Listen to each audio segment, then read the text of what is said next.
Welcome to Manhwa Recaps, spoilers ahead, watch out, and take care. The manhwa starts with a guy live streaming, saying that this is all for real. The chat is going crazy saying it's like a movie. And the man turns his camera and points toward a giant monster.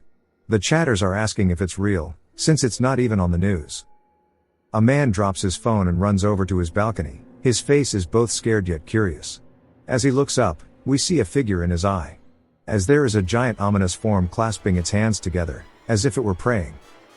The man falls backwards saying if he were to explain how it got to this point, he would have to take us back to the beginning. It was 3 years ago just as he started high school. He's walking down the hallway, to his classroom, which is class 3 of the first years. As soon as he enters we see someone asleep, while the rest all turn to look at him. But quickly turn back to the front after seeing who it was. The man says the atmosphere is awkward as hell, and he wonders if he should sit in the corner. He picks a seat, and sighs saying this is overwhelming. But as overwhelmed as he felt, he bet there were a lot of mixed emotions in the classroom. Some might have been nervous about the unfamiliar environment, while others just had zero care in the world. Others would be investing in their future, some would be watching Manhwa recaps on YouTube. Others are still late, but none of them would be as confused. We see a window appear in front of the man, he rubs his eye and does a double take. But it's still there. The window welcomes him to the school, and says he needs to give the ghost's hands to get special abilities, also there's a demon king apparently. The man wonders if he's been playing too many games. An announcement comes over the intercom, saying there's a blackout on campus so the electricity is limited. Due to this, the entrance ceremony will be taking place in the courtyard. Some of the students in his class stand up saying that's a pain in the ass. But none of them seem to notice the window in front of him, and he wonders if nobody else can see it. As they all start walking down the hallway, he says that it's definitely a status window.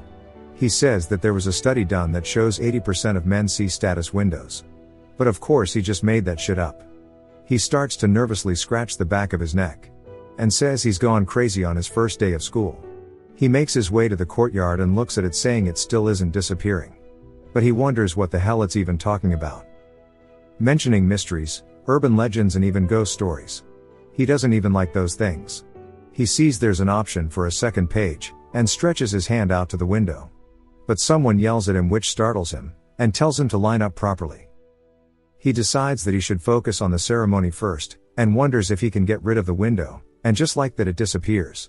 The principal or headmaster gets up on the mic and starts freestyling for them, but doesn't hit his mark. He gets mid-sentence and his head starts to rapidly swell up. Until he pops like a zit, the students are speechless. Even one of the professors say nothing, as the principal's think tank juice is splattered onto the ceiling, and on the floor. The main character just sits there confused, and asks what the hell just happened to that guy. One of the teachers go up to check on him, and peers over the railing completely mortified to see that the principal is missing his head. She starts yelling for someone to call 911, but as she goes to dial it, she slowly starts to forget the number and her head along with some others begin to swell up. And they pop like zits too. The students scream and start running saying they need to get out of here. A teacher tries to calm them down, saying they need to wait, but he begins to swell up and a lot of the other students also just have their heads exploded. The main character sees all of this happening just right behind him, and starts to run saying he doesn't want to be next. He starts to think about where to go. Some of the other students make it to the front gate, but realize that it is an opening. The man sees the others aren't able to get out, and with the others behind him having their heads exploding, he thinks about going over the wall. But sees other students pulling each other down in pure panic. He says the front gate and walls are too crowded, and he won't be able to get out if he gets stuck in their mass hysteria. So he starts to think of another way out. We see a side door open up, and the security guard comes out asking what's going on. He sees everyone running for their lives, and the mob trying to climb the school wall. And he yells telling them it's too dangerous. Some nearby students run up to him asking for him to open the damn gate. He asks if they are crazy. And out of fear they turn aggressive asking him to open the gate, and start mobbing him. The main character, who still has no name, asks why he's so intent on keeping it closed, even when he can see something is wrong. But, thanks to the students getting distracted, there's more room on the wall now. With the exploders getting closer and closer, he realizes he doesn't want to win the Darwin Award and starts running. He makes his way to the wall, and leaps up grabbing onto the railing. A student grabs his leg saying not to leave him behind, and he kicks him saying get the hell away. He cuts his hand on the pointy part of the railing, and jumps over the wall. He says Fate's will is like a ghost, it shows up unannounced, disrupting daily life, and that he didn't know then. That he was already infected. His vision begins to grow darker as his head inevitably pops. A window appears, saying he died, and will restart at a previous checkpoint, then starts to load him in. He wakes up screaming, inside of the classroom, and yells about his head. But looks down to see the window appearing again, welcoming him. The other students look over, wondering what flavor of mental illness he has. They start to think that he's trolling or something, and laugh, saying he is an interesting one for day one. But the man is just confused, as he is back in the classroom, with the same students as before. He wonders if he was dreaming or something. But says it felt too real to have been a dream. He starts to feel sick to his stomach thinking about it. And wonders if he really went back in time. He says that dying once and returning to the past, and just the whole situation seems so game-like. The intercom cuts on again, and repeats the announcement of the blackout, and again tells them all to return to the courtyard. He starts to clench his head, saying that this shit is definitely real. And thinks about how to change the outcome. He says the secret must lie in the status window. Thankfully it starts to narrate for us. Unfortunately bro caught astray from it, but it says that it's his first day of the next 3 years in school. For anyone else they'd be excited, but for him that isn't the case. Since he realized that this school is definitely not ordinary.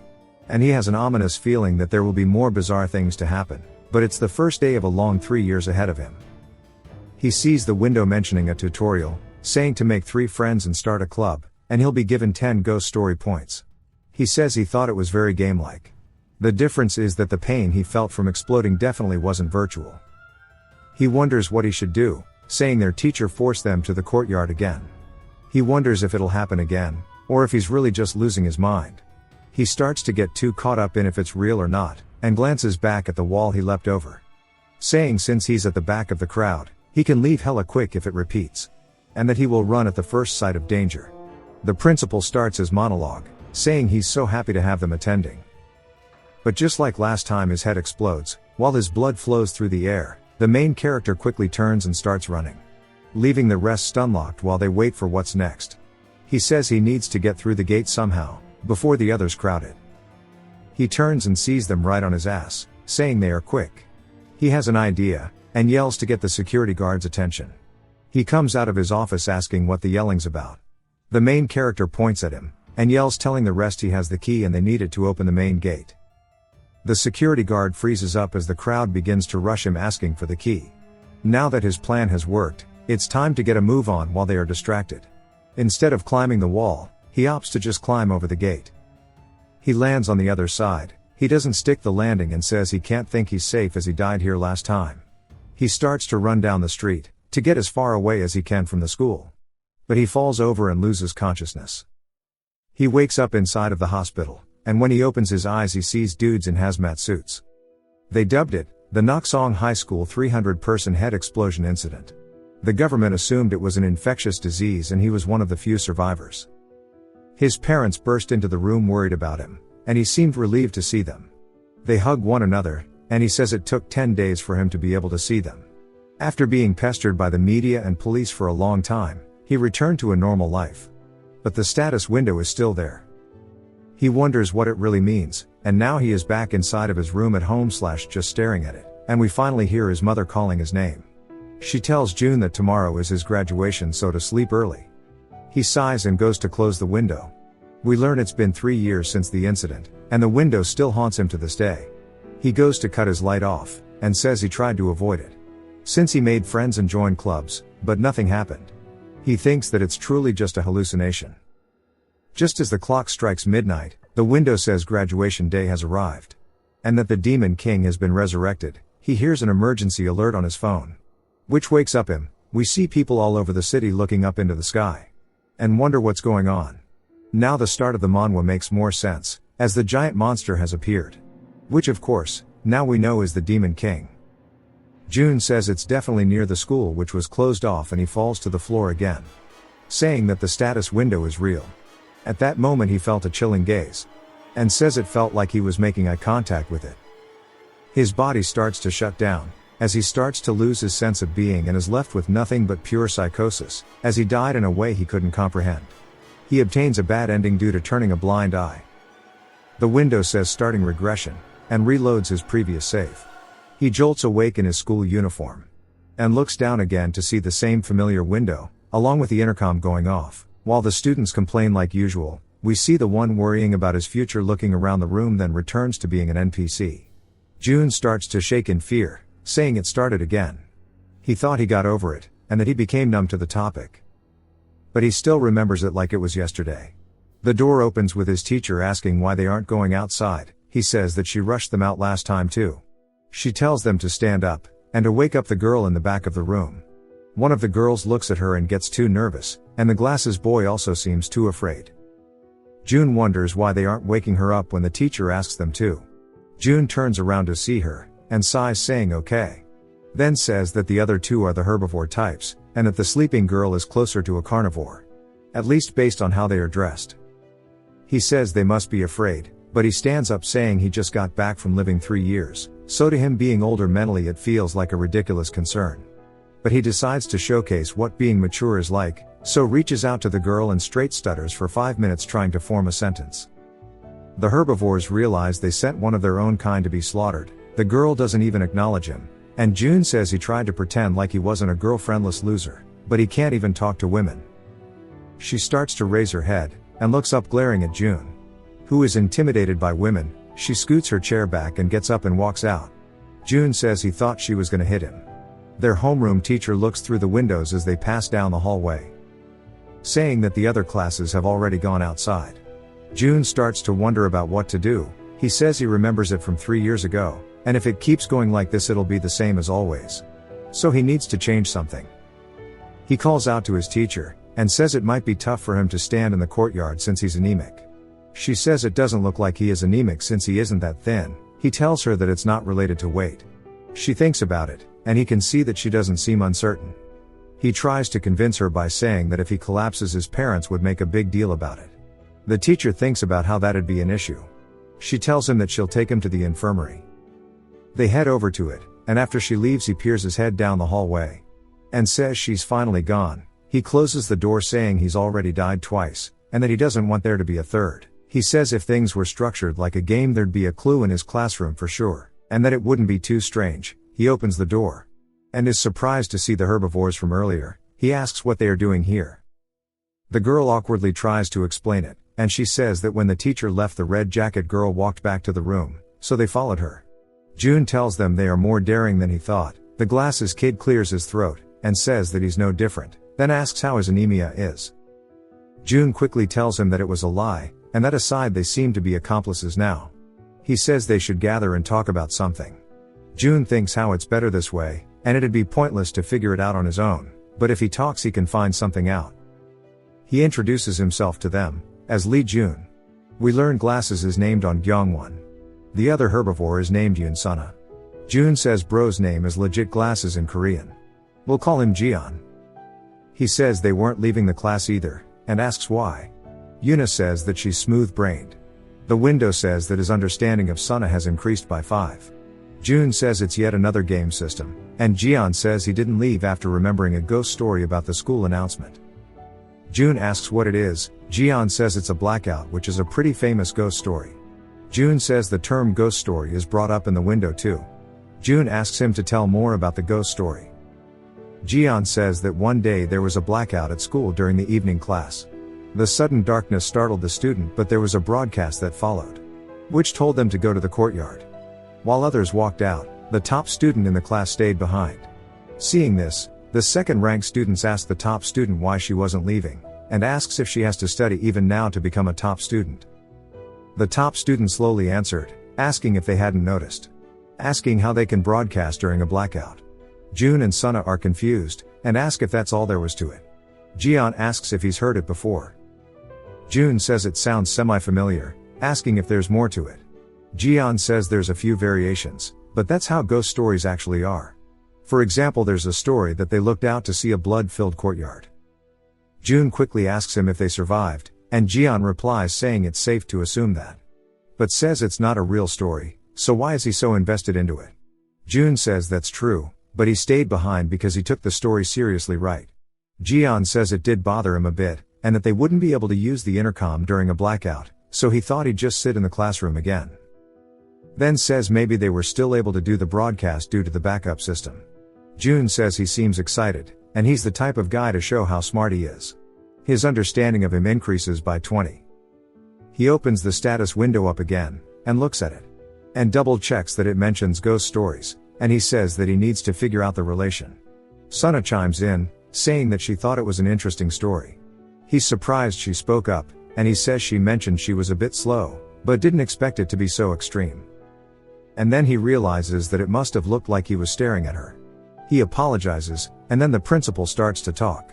A cold chill runs down June's spine, as the principal slowly gets to the point where his head explodes. June closes his eyes in anticipation, but the principal continues the speech like normal. June is caught off guard. June realizes that he's survived, and a window appears saying that he's come across the broadcast ghost story, and earned 5 GS points. June stretches over the desk and sighs loudly purely out of relief. Jian jumps a bit, and asks what's wrong and if something happened to him. June just laughs at it, and says he wouldn't believe him even if he told him. For some reason it clears the tutorial, or maybe I'm misunderstanding the windows. But he earns 10 GS, and unlocks a status window. The entrance ceremony is finally coming to an end, and he looks at his status window to show his disposition and his quirk, along with an inventory slot I think. June is surprised by all of the info. And says it's really feeling like a game with stats and stuff. He taps on his disposition to read more. It tells us a whole lot of info that I ain't reading, feel free to if you want to. But he summarizes it, saying that he's inconsistent and whimsical depending on the situation. He realizes he's a complete wuss. It says he has an iffy personality, and the only positive thing about him is his ability to think his way out of situations. He wonders why he caught a stray, and says that it's honestly an annoyingly understandable explanation. He's been the type of person to get more than halfway through things, but never see it through to the end. And he wonders if it's from the disposition.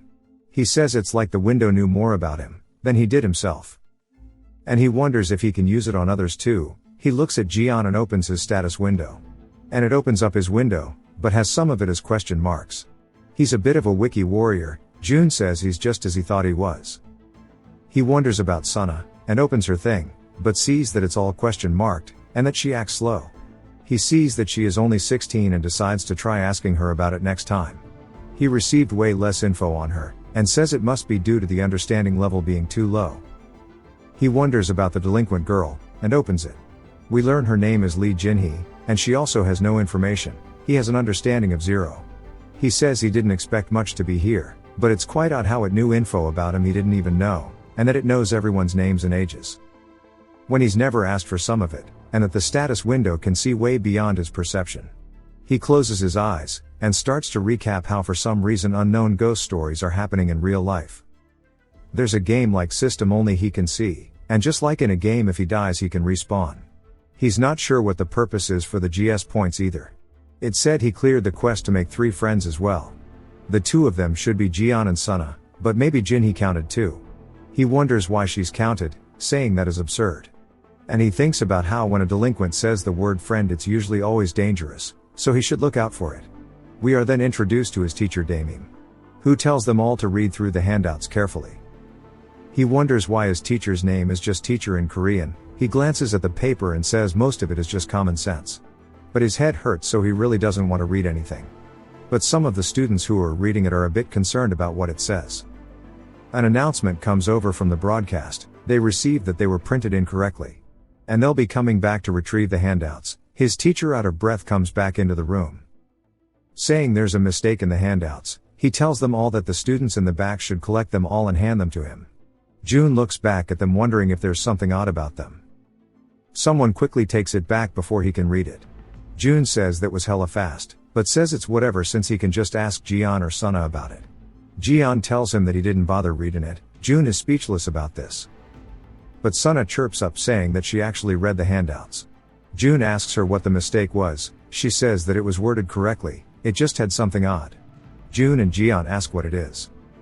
Sana said she couldn't read it all, but between the normal policies it mentioned being careful of a certain woman. And it said that she is the laughing woman, and to avoid her. June wonders what it means, and she says that it detailed how to be careful of her. But Sana doesn't remember the details. June says that's weird, and thinks it's a prank. He's a bit slow too. Jian says that it used a popular ghost story. June at this point recognizes that this isn't a coincidence. So he asks Jian what the story is. Jian says it's going viral online, and that it'd be faster to just show him. Jian says he'll make a group chat since they exchanged numbers earlier, and to look at the photo he is sending. June's phone vibrates, and he sends him some contract that explains how the apartment was built exclusively for its employees. It mentions how if anyone in your family is religious you will be rejected. When you visit the department in charge to submit documents, make sure to turn in anything that can tell time. And after moving in, application withdrawals will not be accepted for hallucinations, hearing voices or other health reasons. For security reasons, the unit at the end of each hallway is always empty, and if the lights are on or you hear a sound, to ignore it. The apartment doesn't have a fourth floor for religious reasons either. So if it stops, to just unalive yourself before you're discovered. Entering the stairwell at night is prohibited. If you end up absolutely needing to use the stairs, make sure you crawl. Jian asks him if he understands now. June says besides the note, why do they need to contact a pharmaceutical department? Asking if it's about human experiments. Jian says that's one interpretation at least. June asks him what the right answer is, and Jian asks what he means. June says that it's an odd document, so surely it has some kind of a conclusion, right? He looks down at Sunna and thinks for a moment. Then tells June that the thing about ghost stories is that they don't have endings or conclusions. He says the document was posted by someone for Clover, it's not like there's a real conclusion or anything. June says that means they just put a picture up, and Jian says yes. I really don't get what this conversation is about, bro is cooked. June apologizes, and realizes that Jian doesn't want to be misunderstood as not knowing something. Jian says to summarize, what's called a manual ghost story is just sneaking weird warnings into otherwise normal documents. June starts to think about the laughing woman. And says he can feel this is gonna be another pain in the ass. Outside of the third-year hallways, we hear a woman laughing as she walks by the rooms. She has a box cutter in hand, while smiling hella creepy like. I can fix her. Damim tells them that they'll call it here today, and to make sure they all have their textbooks with them. And to be sure to bring the right ones according to the schedule. As everyone goes to head home, June hears the students talking about the books, and starts to laugh. Saying from his 3 years of high school experience already, he can tell them. They won't even open their textbooks when they get home. Sunna then calls out to him, and tries to say something, but is nervous. He realizes what she's trying to say, and asks if she wants to walk together. She cheerfully says yes, and he asks if Jian has already left. She points over saying he's still here. He's talking to the guy who did nothing but play games. June thinks about something, then calls them the fat and skinny duo. Ornstein and Smo, if you know you know. The school bell officially rings to end the day, and we see June and Sunna walking together. He asks her if she goes left from the school gates, she tells him yes. He says he has to go right, so it's a shame they'll have to part. As they keep walking, he thinks about the understanding in the status window. While it doesn't show him levels or stats, it told him to just raise his understanding. He says since it's only 5 out of 100, maybe he can guess to try and raise it. He starts talking about how the apartment she lives in is over 30 years old, and it's usually full of elderly people. He says that gives him some clues. He starts saying she's broke in like 10 different ways. But nothing pops up about the understanding.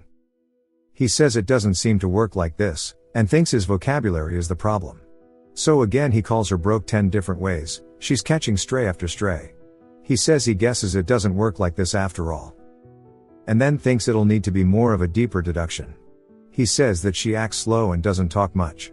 It's possible she was an introvert from the start, but it wouldn't be surprising if it was something environmental that caused it. He wonders if it's from her home environment. Maybe growing up poor made it hard to interact with others and slowly ate away at her self-esteem, and that's how she became timid now.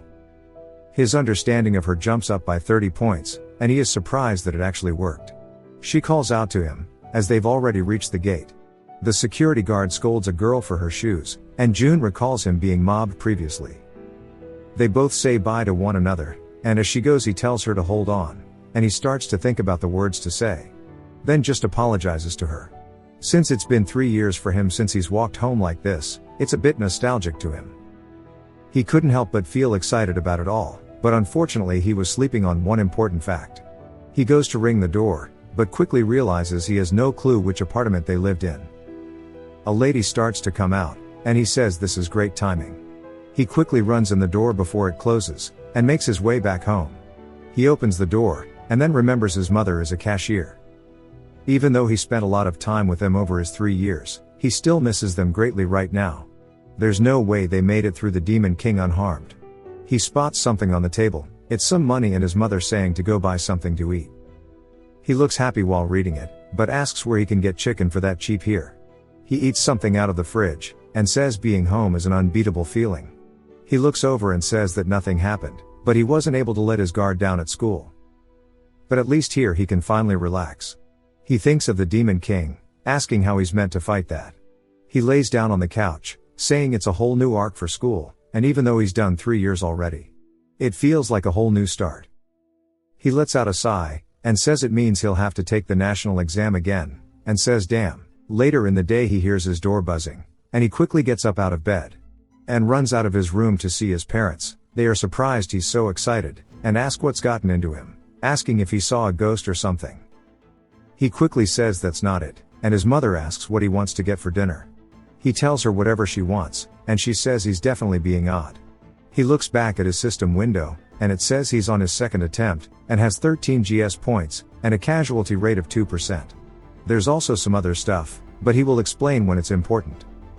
He wonders why it says second attempt, since the first one was when his head popped, and the second was the Demon King. So this would be his third. But he decides to just skip the stuff he doesn't know. He still doesn't know what the GS points are for, or the casualty rate. The club thing is also still locked. He clicks on statistics and we see that it has all of the time he's spent doing things, along with his number of deaths. He asks if this was made by some kind of stalker, then he opens his settings tab, which is just like any other settings in a game. He is curious, and says he needs to do some experimenting. He says it's time to recap, he's doing it for us. He says from the settings the graphics adjust the brightness, contrast and gamma, so he can see better in the dark. It feels like a filter was put on his vision. The audio options made it seem like a pair of really good earplugs. But the control options were clunky, and it got to the point where when he moved his foot, his hand would move instead. He barely managed to reset it. His teacher Damim says that they'll pick their seats today, so to come up front and to draw lots. June draws 26, and walks over to it. He saw the girl beside him and his heart skipped a beat. She was way too pretty for him to even try talking to, never mind he wasn't that lucky. He's with Smo. He tells him that it's nice to meet him. Smo smiles and replies back. June recognizes him as Jian was hanging out with him. His name is Odu-kun, and June's understanding went up by 15. He asks about the handout from the other day. Even though Suna told him, he wants to get as much info as possible. He pushes up his glasses and snorts, asking if he means the laughing woman one. June wonders why he's such a weirdo, and gives him a look of disappointment. He tells him if he sees the laughing woman, not to pretend that he knows her. Then he says no good in Japanese. June regrets talking to him, saying he should go speak to Suna instead. He walks over at her, saying he saw she was late today. She says yeah, her grandma woke her up late. He asks if she's talked to her deskmate yet, and she says no. June decides to greet her, and introduces himself to her. She looks up at him, and he says that she's pretty, and really wishes he didn't have Smo as his deskmate. She introduces herself as in Haeun. June says that he's sorry for asking out of the blue, but asks if she recalls the handout, and how there was an odd warning. She says that it was certainly weird. If you spot a woman smiling strangely on campus to turn a blind eye until she passes by. She chuckles saying that's creepy, trying to see if he agrees. But he's just surprised she remembered it in such detail. He says that this ghost will probably happen, and wonders if he should go look for her. But the warning said not to pretend that he knows her, and shouldn't intentionally look for her. Suna's stomach rumbles loudly. Haeun looks at her, but so does June. She quickly starts to feel embarrassed. June says that he guesses she hasn't had breakfast yet. He tells her they'll go to the cafeteria during break. At the school convenience store, we see a box cutter. Inside the store we see there's a ton of people. June asks if they can even buy anything before the break ends. She says that she isn't sure. He tells her it's better to try than to not. He grabs something, asking what she'll be getting. She looks nervous, but before she can answer they turn around to see some students arguing about pushing people in. The guy says it isn't him, and turns around pissed, but when he looks up he sees a tall woman, who won't stop laughing. They wonder what her deal is, and say maybe she's crazy. She suddenly shouts no very loudly, and then slashes across his face very quickly, Bro got ahead of himself as his thoughts are sent across the room. The woman is still laughing even after murdering him. June looks over to see it, and both he and June's hearts sink. She covers her mouth out of pure shock. The other students all start to panic, and start running away from this. The woman continues to laugh, and starts to extend her box cutter. Then keeps her killing spree up, slicing them up very quickly, sending their heads flying across the store. June tells Sunna that it's definitely the girl. The girl from the handouts. I'm not sure if he got it from her laughing, or her slaughtering people. She starts decapitating students left and right. June grabs onto Sunna's hand and starts to run away with her. He tells her they need to get to the window behind the counter. He starts to recall what the printout said, and asks how the hell he is meant to ignore her, when she's killing indiscriminately. He helps Sunna across first, but she freezes up after seeing something, then points behind him yelling. He turns to see the woman is close, and she gets right into his face. Then goes straight for his eye, killing him. It says he'll restart from a previous checkpoint, and loads. He spawns back inside of the classroom, and says he better not be back to the entrance ceremony day. But looks up seeing the lights are on, and then pulls out his phone to check his YouTube notifications. He sees that it's just back to this morning. He wonders what made the checkpoint change, and recalls his death, and feels a phantom pain in his eye. He says that this is definitely no dream, and is reality. He says he needs to face the truth. He recalls what Smo said about ignoring her, and how Haeun told him to act casual by ignoring her. He lets out a long sigh, and asks how the hell he's meant to do that when she's killing everyone. Damim starts to go over their seating plans again, telling them to draw lots. He gets 26 yet again, and wonders if it's a coincidence. He looks over to see Smo, who is smiling at his phone. He still feels disgusted. He says he did his best to make a lot of variables during the entrance ceremony. For now he should just collect info. He sits down and starts talking to him, and asks about the handout again. He makes his way back to the dialogue with Haeun, saying it's creepy, and how he's silent, and then waits for Sunna's stomach to growl again. Before he asked her to go to the cafeteria, but there's not much to do there. So he plans to just not go and watch from afar. He says he can see the line well from here, and if he figures out from where she appears it'll be good. He spots her hand on the wall, and she slowly starts to climb over it while laughing. He's surprised she showed up so openly. Jian then asks him what he's doing here. We can see he just came out of the bathroom. He asks what he's looking at, and looks over at it. He tries to tell him to wait, but says that Jian knows more about the stories than he does. So surely asking him would be the right move. He asks Jian if he sees the woman. He adjusts his glasses, and starts describing her appearance. June says she's the smiling lady from the handouts, and asks how the character from the manual ghost story survived. Jian is confused, asking what he's talking about. June says that he mentioned it yesterday about the story, asking what the characters do. Jian says that there isn't a main character, asking if he doesn't understand it even though it's a simple concept. June gets pissed, and says he understands, but how did they live? He says that since it's a manual, shouldn't they just follow it? And that it tells him how to act and what not. He says that it's somewhat expected, and says it's the only way. Jian smacks his hand away saying that he's been acting odd since yesterday, asking if he's taking the handout seriously. He asks if it's because of the woman, saying she's just a crazy woman. Then they hear a visceral scream as they turn over to see the woman screaming at them. She's staring directly at Jian, and her box cutter flies in through the window, stabbing him in the head. June is surprised, as Jian just got killed so quickly. His body falls limp to the floor, and June starts to feel uneasy as his stomach twists into knots. The other students also see this, and start to scream loudly. Some other students wonder what's happening. They start to one by one come out into the hallway, and crowd around wondering what is happening. Sunna is one of them, but she's far in the back, before she can see anything. June grabs onto her hand, and tells her they should go take a walk in the field. She is caught off guard and a bit flustered. June says that Demon King or not, he doesn't care, he just wants to run away with Sunna. The screams can still be heard from outside. One of the students asks another if he heard that, but bro was locked into a podcast and says he had his earbuds in.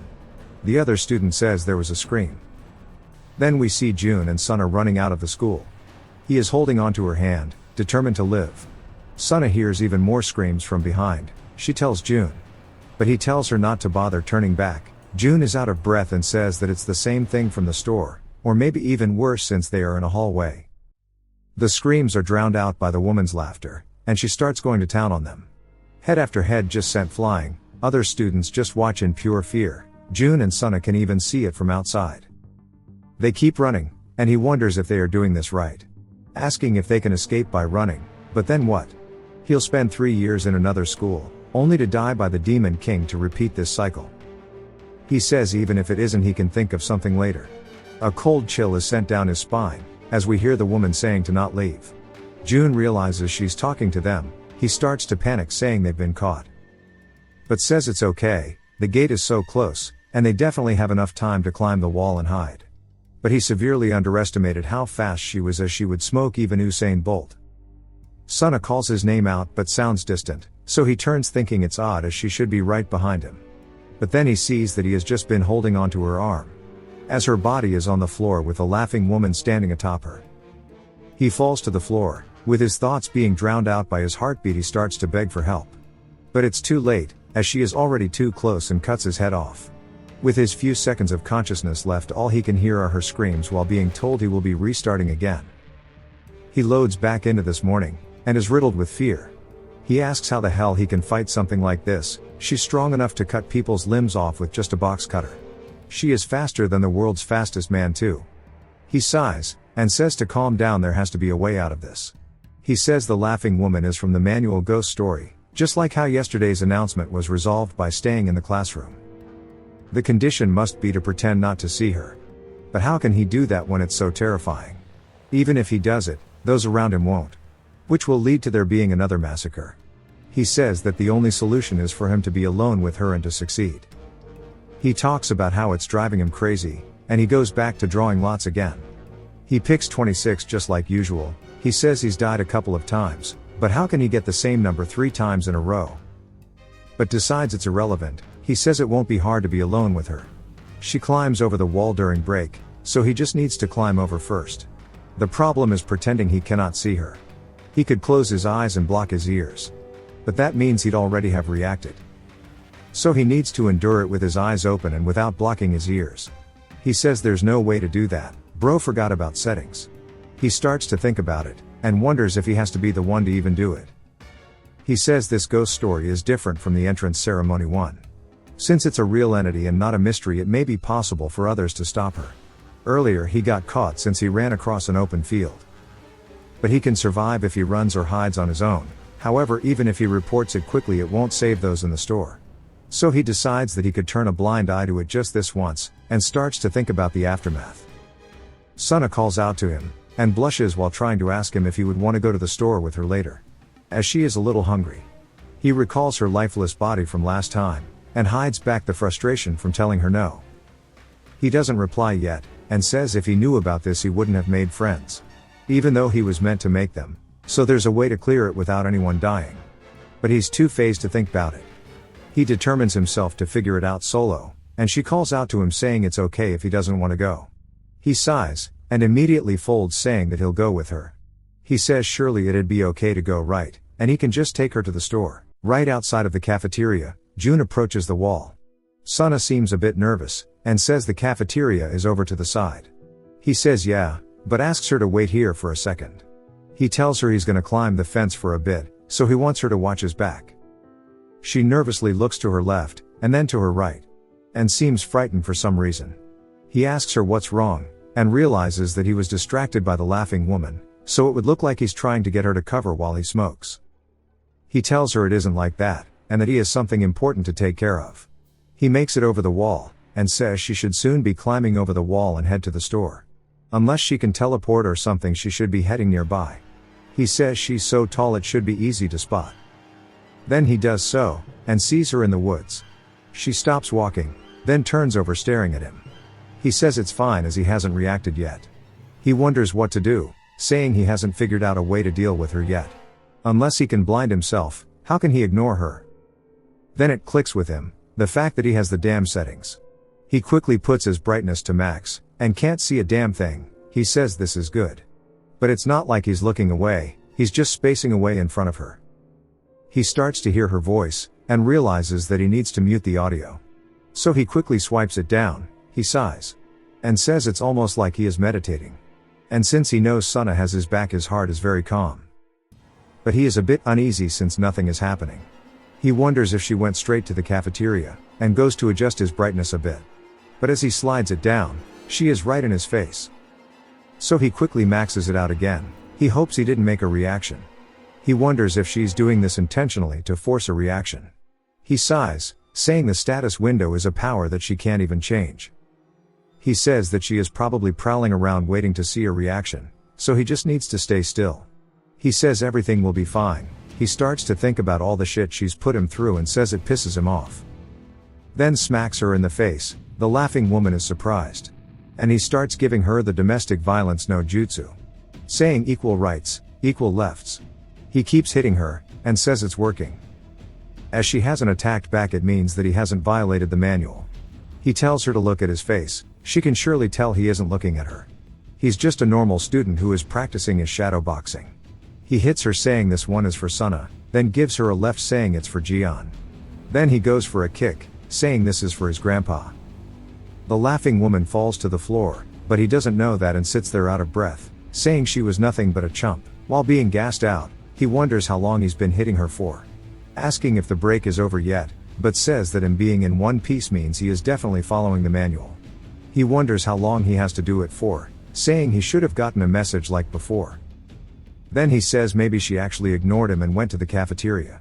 And maybe Suna climbed over the wall to check on him. Then he starts to wonder if he's just been beating the hell out of Suna. He cuts it down a bit to check, but just sees the woman in his face. So slides it back, saying never mind, and that he almost pissed his pants. He clenches his fist, and hits her again, saying that he can freely swing his arms without having to worry. He keeps just hitting her over and over, and after a clean hit to her face he starts to wonder what this excitement he is feeling means. In this silent space all that exists are him and his fists. He wonders if sweating has ever felt this good before. And that he wants to do even more damage. He starts to channel his inner Ippo, and he hits her across the head. The laughing woman slowly starts fade out of existence. And goes poof from where he is standing. He is gassed out and asks if he got her or not. A message appears saying that he's come across and survived the B-rank ghost story, Laughing Woman, and has earned 15 GS points. And due to his wits of dealing with her, he earns another 70 GS points. He starts to feel excited, and screams very loudly. He hops back over the wall. He says that victory is more empty than he thought it would be. Suna calls out to him, and asks what he was swearing at, and that she heard fighting noises. He thinks she's talking about the laughing woman swearing. He starts to feel accomplished saying it was really one-sided. He tells her that there was someone crazy there, but he chased her away so it should be fine now. She says he should have called a teacher as it was dangerous. And asks if he's hurt or anything. He tells her he's fine. He says other than that, how many minutes left until their break ends? It cuts back to their classroom. Jian asks why they took so long to get back, saying class started almost 30 minutes ago. He says they are lucky that it's self-study time or else they would have thought that they'd be skipping classes on the second day of school. Jun says he had stuff to deal with, and then asks why it's self-study. It's meant to be Korean listed on the schedule. Jian says that they are busy with meetings and stuff since it's early. The teacher told them to think of a club to join. Jun asks about the clubs and Jian says clubs are pretty active in their school, so joining one is a must. Jun looks down at the schedule, saying that there aren't classes Friday afternoon. It's just club activities, and the school is hella serious about clubs. He starts to think about what clubs are available. His status window pops up, and says that he decided to make his own club. He says he hasn't even looked at them, but it decided for him that none of them appeal to him. He starts to think about it, but just sighs instead. He pulls out his pen and decides to go along with it and to do as he's been told. He puts an application in for the Ghost Story Club, finishing the tutorial. It cuts to the cafeteria, and we see their thing saying school lunch etiquette. He looks at the status window to show that club management is still locked, and his casualty rate is 4%. While munching, he says the casualty rate is higher, and wonders if it's an experience system. He skips the things he doesn't know, and opens his status windows. We see that he has 3 options for special abilities. He says he can use the ghost story points for a special ability. He says it wouldn't make sense to be fighting monsters without them. He clicks on the menu to reveal he needs 100 GS points to unlock the ability. He says those points he saved from dying over and over, he has to spend it all to get a single point. He says the economy in this game blows. He uses them all, and a window pops up and turns out it's a gacha system and begins to roll for his skill. As it starts to spin, he starts to feel sick that they are all random. He wonders what fast walking is, saying it's not even running. He starts to pray he gets something not straight dookie. It starts to slow down, and he says please anything but fast walking. It starts going from skill to skill very slowly, and lands on one called Goddess of Luck. It's an S-rank skill, that triggers automatically. It will give him a burst of luck in a dire situation. But it's a consumable which bothers him. He says things are looking good from the start. They head to McDoria, it's their version of McDonald's I guess. Jian is telling them all that burgers aren't bad for their health. He says it's perfect food, and well he yaps a lot. June ignores him and keeps eating. He keeps yapping, but quickly distorts as his voice is stuck on loop. Then he continues, asking June if he understood it all. June says yeah sure, and looks over at Sana putting on makeup, and says she's really pretty. June keeps it up, and then his head starts to swell up, and he explodes like a zit, causing his glasses to fall through the air, and land on June's face. It was due to his Goddess of Luck. He says he didn't expect them to work like this. He looks over at Sana saying they should get going. But he is surprised to see her stab herself in the eye. She pulls it out and repeats it over and over, leaving nothing but blood on their food. He calls out to her, and she slowly turns to him with half of her face destroyed. She starts to laugh like a banshee, and he jolts awake. He sits up in bed, and sighs out of relief it was just a dream. But he says it's understandable, as he's been through so much. He sighs again and looks drained emotionally. He says he hopes nothing special happens today. It cuts to the school, and inside of the bathroom we see a toilet. Some hands begin to crawl out of it, as we see a girl's face peer out of it. It cuts to the faculty room as Damien is asking June if he knows what he's called him here. June looks nervous saying that he has no clue. Damien reaches towards some files and pulls out a piece of paper, showing it to June, and we see that it is his club form. Damien says, there is no ghost story club in the school. And since he wrote down a club that doesn't exist, that means he must be wanting to make one. June says yes and then nervously asks if freshmen aren't allowed to form clubs. Damien says there's no rules against it. It's just that normally people don't in their first year. Damien goes onto his computer saying that he'll print him an application form. And all he has to do is fill it out and bring it to him before he goes home today. He tells him that he needs 4 people, at minimum, to create a club and to find 3 more members. The printer starts to go off and Damien tells June to take the one that's being printed. Also, to leave the teacher in charge field blank as they will handle it. June bows and thanks him and then wonders who to recruit first. Because all he can think of is Sana and Jian. As he is going over, Damien calls out to him asking if he knows about this specific ghost story. On the freshman restroom on the east side in the boys' room, there is a ghost. June is surprised and wonders why the ghost stories are being mentioned every single day. Damien says that the story goes like this. When you are in the 4th cubicle, you suddenly will hear a strange voice. It whispers terrifying things into your ears. Damien asks if he wants to know what it says. June audibly gulps asking what it is. Damien has the hentai protagonist's glasses glare, asking if he wants the red tissue or the blue tissue. June realizes that it's just Morpheus and says that the story is old. As he is walking down the hallway, he starts to think of the 3 people for the club, saying that he only has 2 friends. He thinks about asking Smo or Herman but realizes he is not close with them, since he only talked to them once after regressing. He sees Jinhee walking down the hallway and behind her is Sana. He sighs saying it looks like they ran through the courtyard together since they were late. And how Sana barely made it yesterday as well. Then he thinks about it saying that Jinhee was one of the people verified on his status window. She's one of the 3 friends in the quest. He decides to ask her if she's willing to join but she gives him the cold shoulder. She slides the classroom door open, and heads inside leaving June awkwardly waving. Sana waves back at him and he's just glad that she replied saying that he can pretend he was trying to talk to her in the first place. Then he calls out to her saying that he is trying to start a club and was wondering if she would join.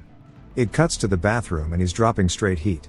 We learn that Sana agreed to join and he also hopes that Jian joins without an issue. For the remaining slot he should probably ask Smo as he and Jian seemed close. We hear a voice in the 4th stall asking who's there and June turns to look at it. The voice asks if he wants to die saying to stop pulling pranks. June asks what he means saying he hasn't done anything. He says to stop bringing up the red tissue or blue tissue. June starts to recall the story that Damien told him, saying that it is the 4th cubicle and maybe Damien was telling the truth. He starts to recount the ghost story, saying that the Morpheus question of red pill or blue pill is a classic ghost story. A ghost in the bathroom asks the person if they want red or blue tissue. No matter which one the person chooses, they die. June starts to second guess himself, saying that it must be a coincidence, but realizes that that's not the case. He wonders if he should try to run away or just go against it. The voice inside calls out to him, asking if he's still there. We see that it is a first-year student named Yunsuk. He wonders if June is messing with him and puts his phone into his pants, saying that once he leaves, he's dead meat. But he looks over at the toilet paper holder and realizes that it's empty. He asks June if he can hand him some toilet paper in the next stall. June sighs, saying that he doesn't want to die. Yunsuk apologizes for cursing, saying he'll get him some food if he helps. June says that it's his choice. Then he starts to hear the voice asking about the tissues. Yunsuk kicks the door, yelling, saying to stop playing with him, then asks June which class he is in. As he keeps yelling, June wonders what to do, saying that he could just run away. But that will lead to the pooper being killed. Yunsuk says that he'll remember his voice, and he'll find him when he gets out. June kicks the door, asking why he keeps swearing. Yunsuk starts to get annoyed, and zips up his pants, saying that's it, and to wait for him to come out. The only thought in June's mind is that little bro didn't wipe, and he starts to run away, saying that is nasty as hell. As he goes to run out, his homeroom teacher appears. He's caught off guard and sees her sighing. He tries to tell her this is the boys' room, but she says that she heard them yelling outside asking why they were fighting so early into the semester. He wonders how he's going to explain this and decides to make an excuse.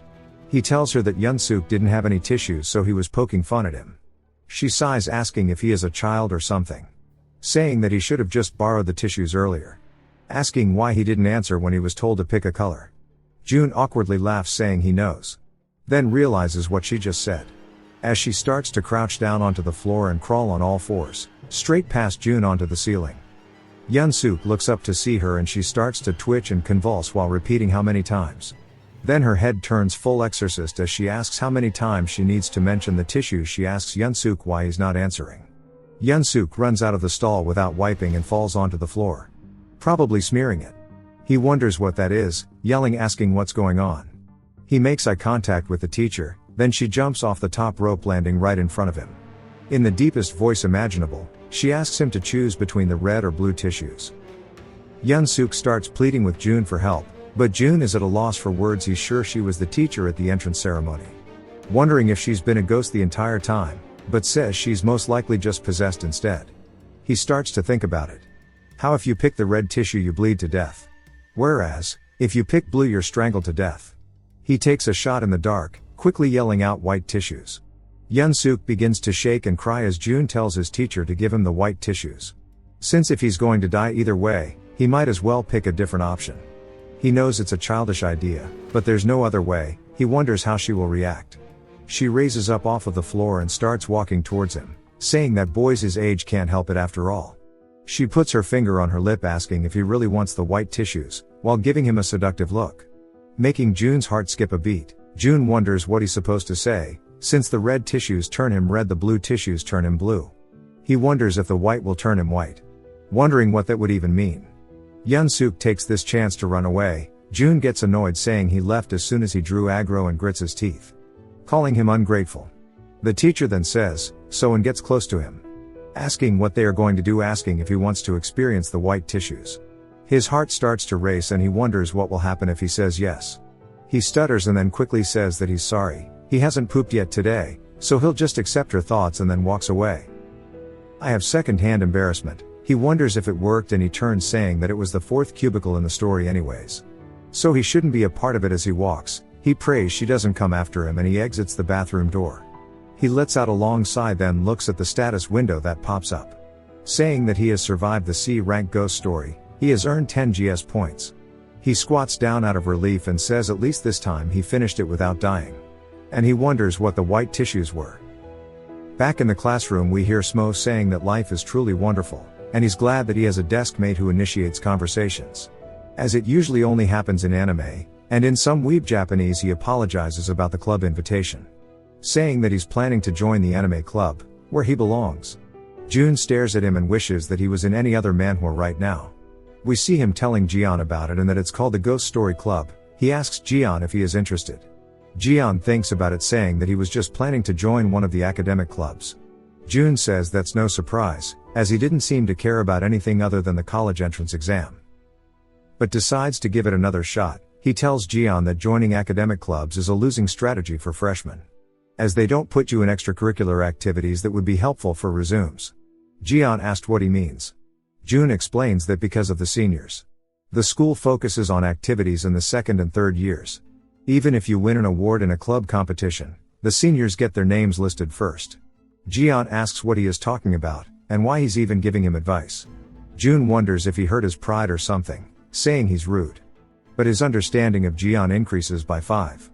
He decides to bluff with the experience of a 3-year regressor, saying that he believes he's entitled to give advice, asking Jian if he's better at studying. Jian says he is better than him at least. Jun gets slightly annoyed by how he talks, but does not disagree with him. He can't afford to lose a battle of words. He asks what his rank was in middle school. Jian tells him that he was in the top 10 at the very least. Jun tells him that he was always in the top 3. Jian says there's no way, asking why he decided to enter this school, not a special one. Jun crouches down, saying to be honest, asking if he has the same goal as him, rather than hitting the bottom ranks at a special high school. It's better to be at the top of this school and go to the national university. Jian says that he was planning to go to another college. Jun says it does not matter and to listen carefully. This is not a losing suggestion for him. As he said, it's pointless to join an academic club in the first year. Jian said his mother never mentioned this. Jun says it's weird to be a mama's boy at 17. He tells him to think about it, saying that he's going to organize the club with first-year students only, which means they'll be the first ever members. So he asks him what will happen if they get to a competition and win.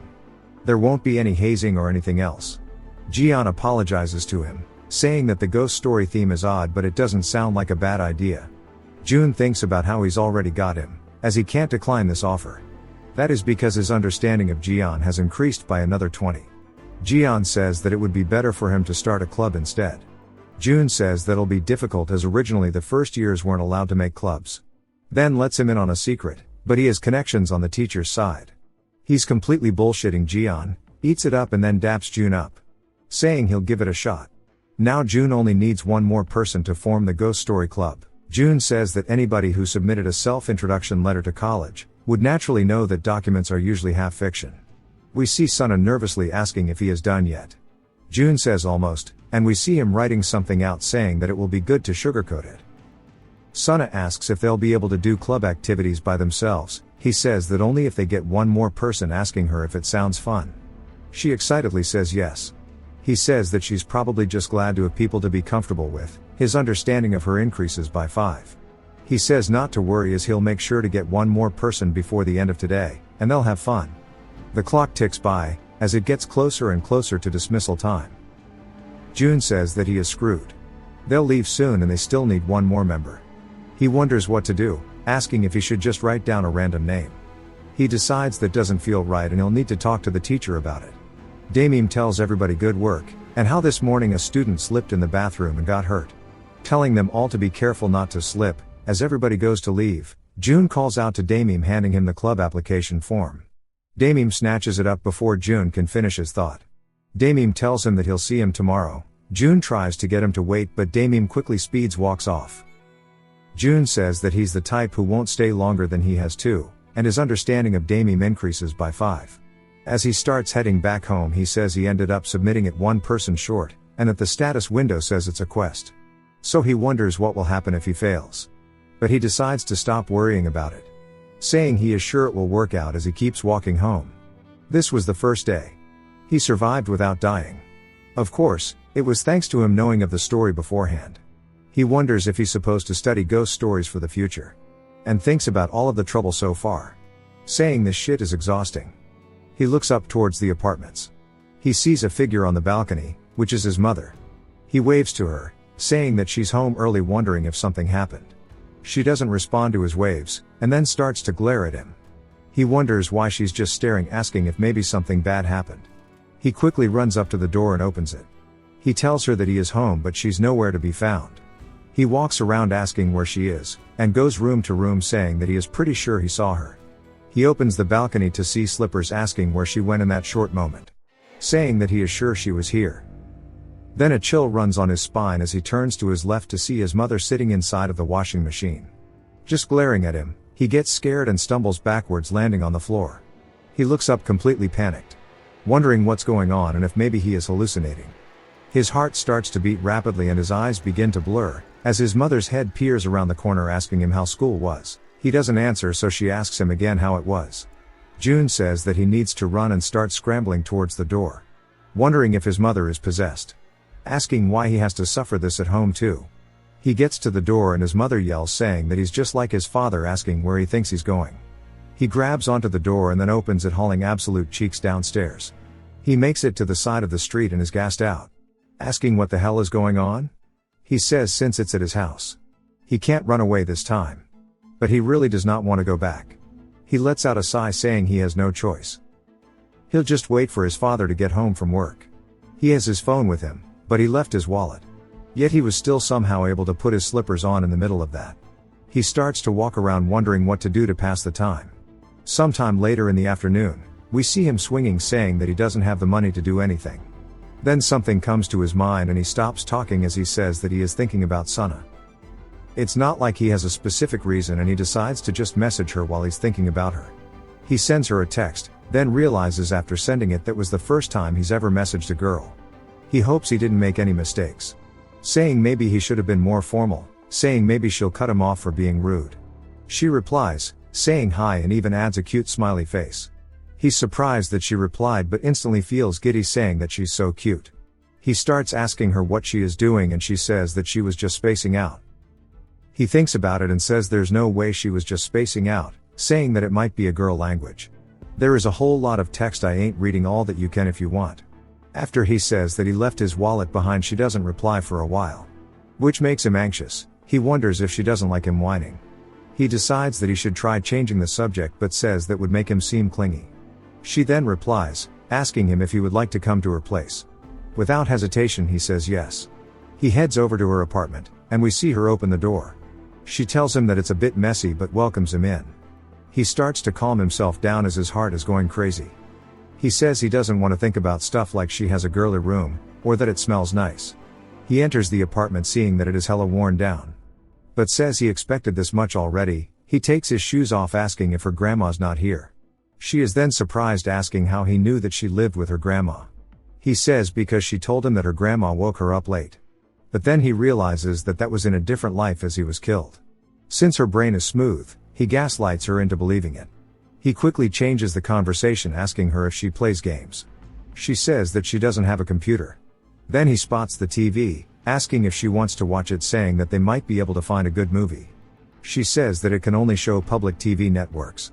He realizes that anything he says is going to be a critical hit because she is poor. They begin going through her yearbook, and June says that Sana looks the exact same as she did in middle school, asking her how she spent her time during it.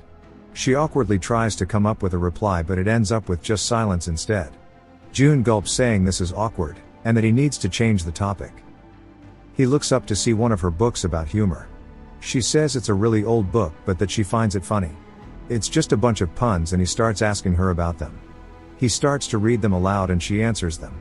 He tells her that's amazing, asking if she memorized them all. Embarrassed, she says yes, as it was nothing special.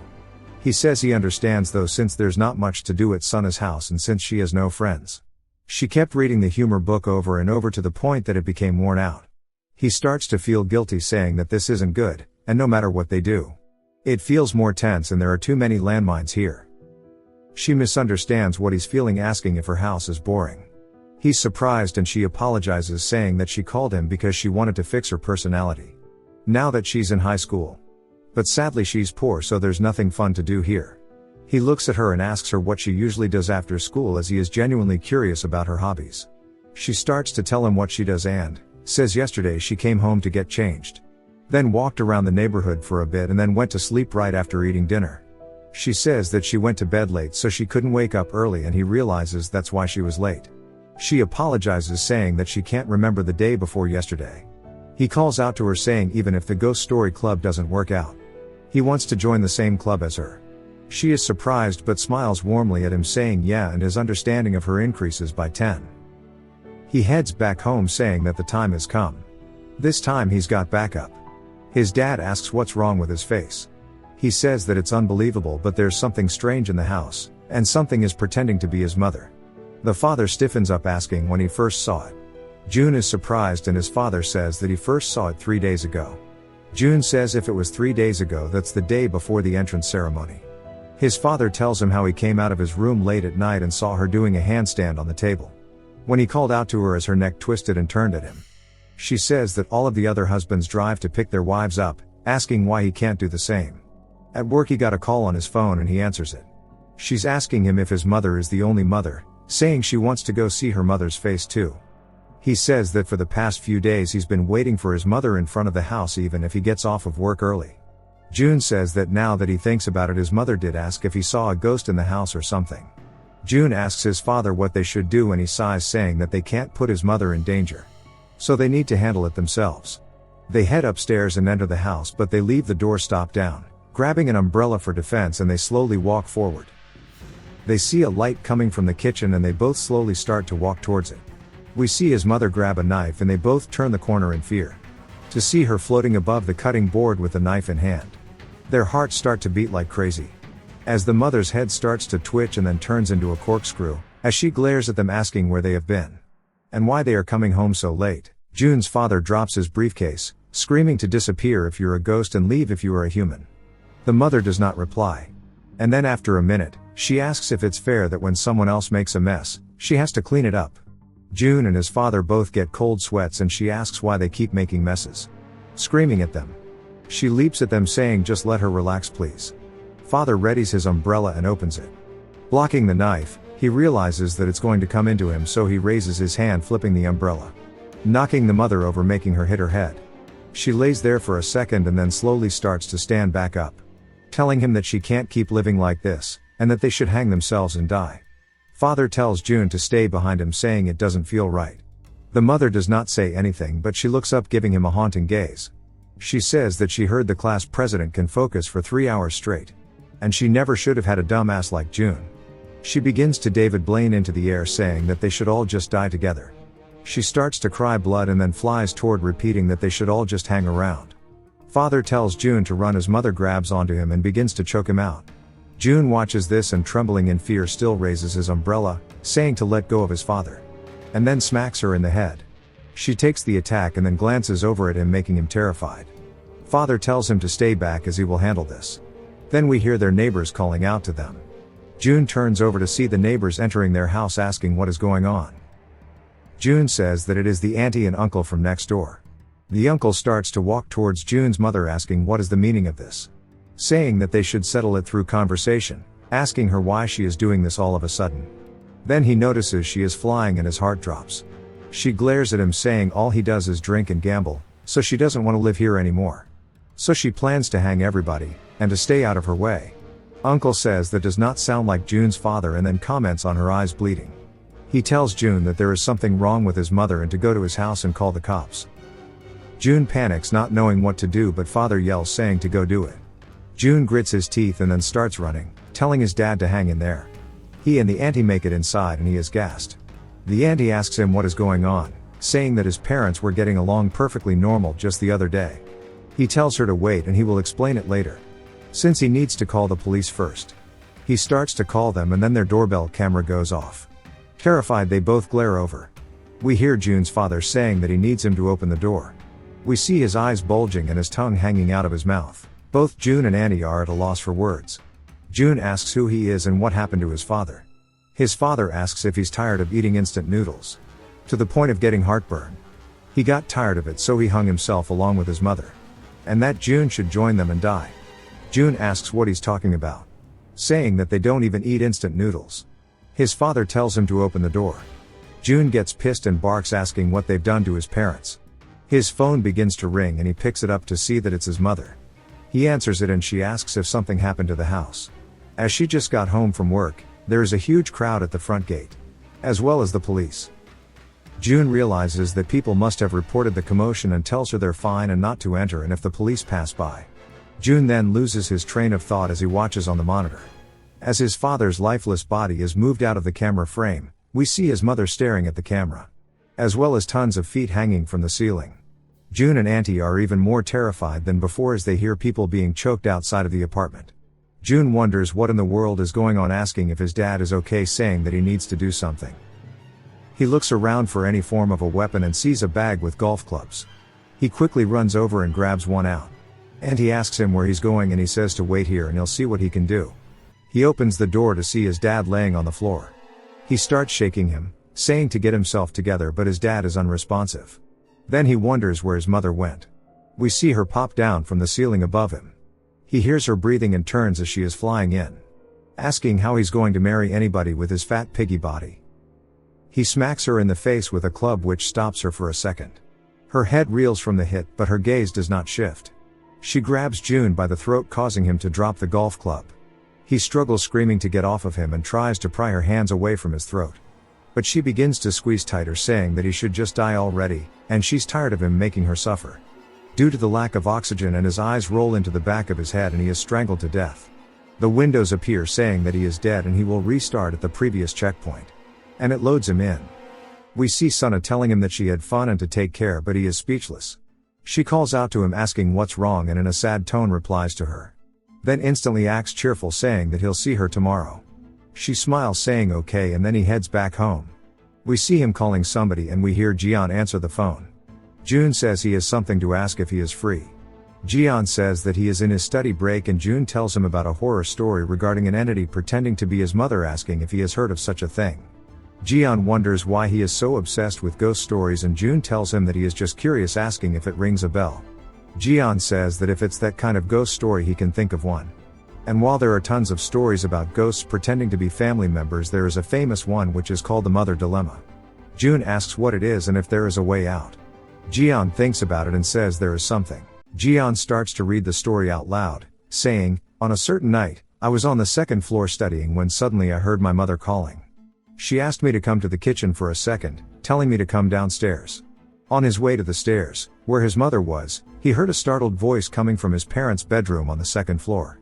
His mother then tells him to wait and not to go down into the kitchen, as she also just heard that same voice. The man begins to feel fear. The question behind the story is, in that moment, which mom would you trust?" Jian explains that it's an urban legend that came from the United States, and surely June gets the basic feeling of the story now. June starts biting his nail, saying that the fact that it's a dilemma means there's no clear answer. Jian agrees, saying, "Of course." June curses, saying that even if things are uncertain, getting information is a good thing. Just like before, the clue to figuring it out is always in the ghost story. He confirms that it is a famous ghost story, asking if there is anything that other people have theorized.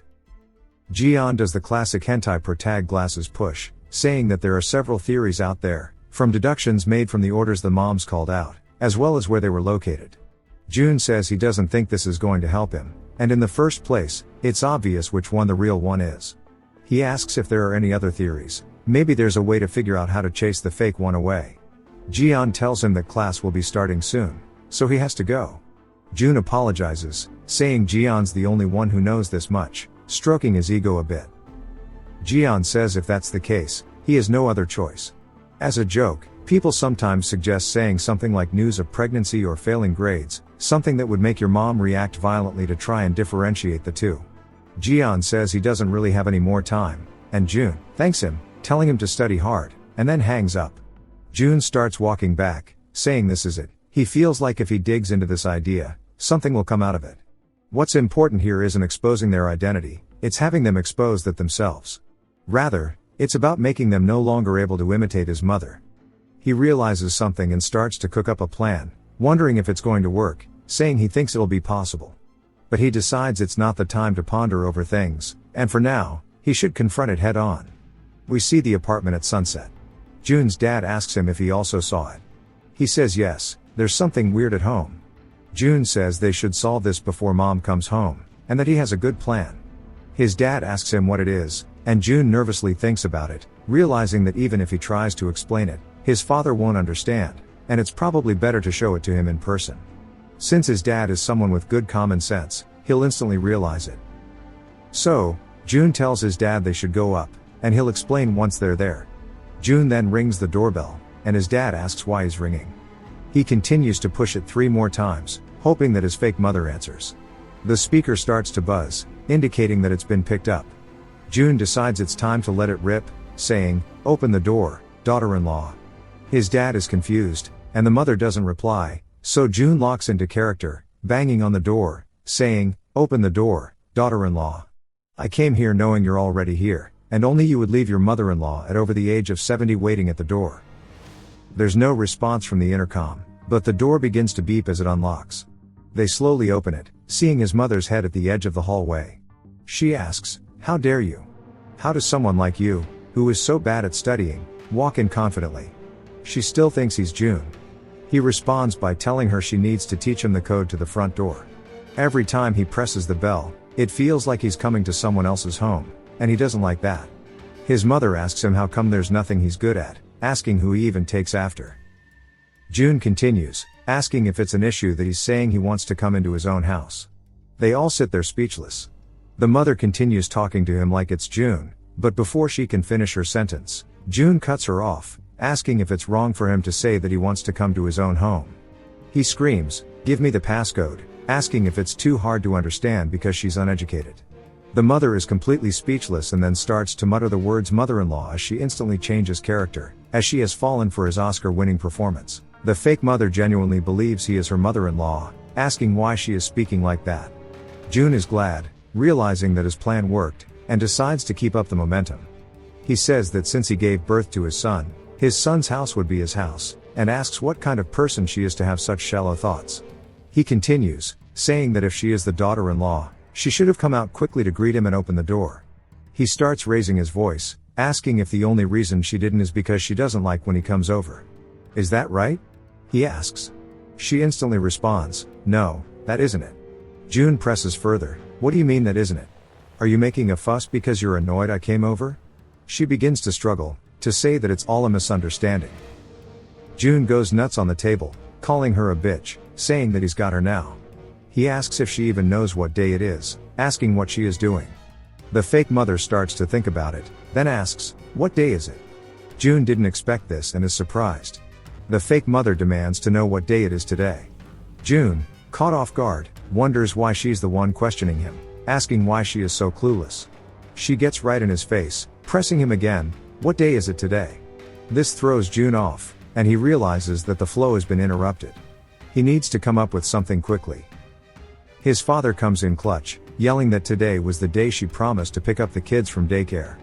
June turns around, worried, as he didn't expect his father to jump in like that. His father asks her if her memory is that bad, or if it's too difficult for her to look after one child, that she decided to ghost his kid completely. The mother doesn't say anything, and June's father asks if that's the case. June praises his father, thinking that this sister-in-law concept is great, and that his father really understood his intentions in such a short period of time. He thinks this is the true dignity of the head of a family. The fake mother instantly folds again, asking how she can make such a request, saying that taking care of a child is so hard. His father barks at her, asking if she is insane, saying that because of her, his kid was crying non-stop at the daycare center, and demands compensation for the emotional distress caused to her and the kid, demanding $500 immediately. The fake mother is confused, asking why she is being asked to take care of the child when they could have just gotten a babysitter instead. June's father retorts that she must be out of her mind, asking how he could trust his kid to an outsider. She begins to shake, asking why he's getting her to do it. The father keeps barking at her, asking if he is just an outsider to her, and if she's ignoring them because things got difficult. The fake mother pleads, telling him to stop. The father says enough, telling her to hand over the money or just leave the house immediately. The fake mother asks why she has to leave the house, and June also chimes in, asking if she genuinely doesn't know why, reminding her that it's his son's house, so it's effectively his house, calling her a bitch again. The fake mother is at a loss, and June points to the door, telling her to leave right now, saying that he doesn't even want to see her face, and that she can go back to her parents' house, as she's always asking to go visit them. He tells her to leave and get the hell out of here right now. His father joins in, also telling her to go back to her parents' house and leave. They both start chanting, telling her to go back to her parents, and she starts to stutter, overwhelmed by the pressure. This continues as she starts to clutch her chest, struggling to say something. She begins to shake as they ask why she's not leaving. Then she lets out a scream, and her head begins to glow, as her skin begins to crack, while a bright light comes out, she vanishes into the air. June and his father are both shocked, seeing that there's nothing left, and June begins to sweat nervously. He turns back to his dad, who is also sweating, and they share a moment of understanding. June locks eyes with his dad, and they share a celebratory high five that echoes through the room. Suddenly, the door begins to buzz, and they both wonder if the ghost has come back.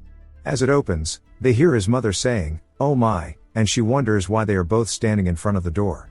They look back at each other, then instantly hug her, calling out to her.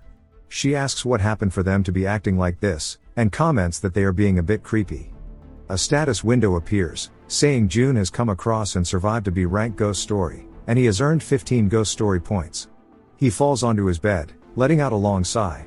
Due to exerting great wit and repelling the mother's ghost, he has earned an additional 70 ghost story points, giving him enough to roll for another ability. He says he's got it, but he's tired of the spam, and just wants to sleep as he closes his eyes and knocks out. He then starts to have visions of the Demon King, as a scroll appears saying that the Demon King proposes a truce, asking if he will accept or not. As June stares out the window, he glances over to his left and sees a man on his hands and knees, pleading with him not to do it. The man begs him not to follow through with it.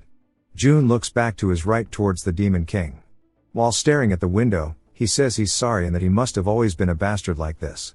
He then accepts the truce with the Demon King.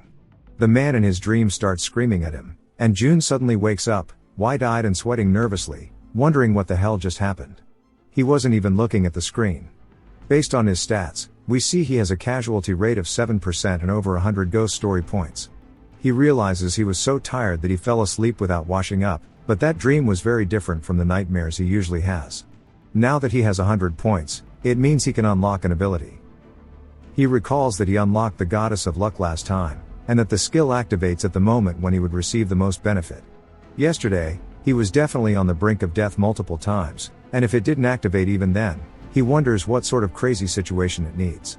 He decides that he'll notice it once it comes out, as the activation is automatic after all.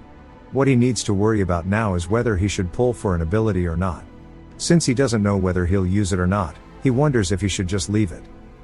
He heads to school, still thinking about it in the hallway, and then spots something in front of him. We see him calling out to Sana. He's surprised that she came early today, and she laughs, saying it's because she slept on time yesterday. He says it must have been because they played around, but that doesn't mean he'll be able to go and play with her every day. He glances over, seeing Haeun sitting beside her. Now that he thinks about it, he didn't speak to her in this last attempt, and for some reason, it feels like she's going to apply to the reading club, as that's all he ever sees her doing. A window appears, saying his understanding of her has increased by 5. Then he hears Damien calling out to him from the doorway in a creepy tone. June turns, a bit nervous, and Damien tells him to follow him for a moment. June realizes that the time has come. In the teacher's office, he asks how it went. Damien sighs, asking if June really thinks a ghost story club would get permission. June cringes, thinking as expected, it didn't work. But then Damien says if that's what he thought, then he'd be correct. June is mega confused, asking what he just said. Damien smiles, saying that the club was accepted, as the school is generous regarding club activities. June is happy, but Damien tells him that because they were missing a member, it ended up being rejected. June is mentally checked out now. Damien laughs at him, asking what kind of expression that is, and if he really thought he'd get permission when they didn't have enough members. Damien continues laughing, saying his belly is hurting and he might actually die from laughter. June is still lost, get this boy a map, wondering if Damien has always been this type of character. Damien stops himself, saying that was a great laugh, but then admits it was just a joke. Actually, there was one student who didn't hand in her application, so he got permission after he put her on the list. June asks if that's really true, but Damien immediately tells him it's just a lie and starts laughing at him again, saying this is too damn good.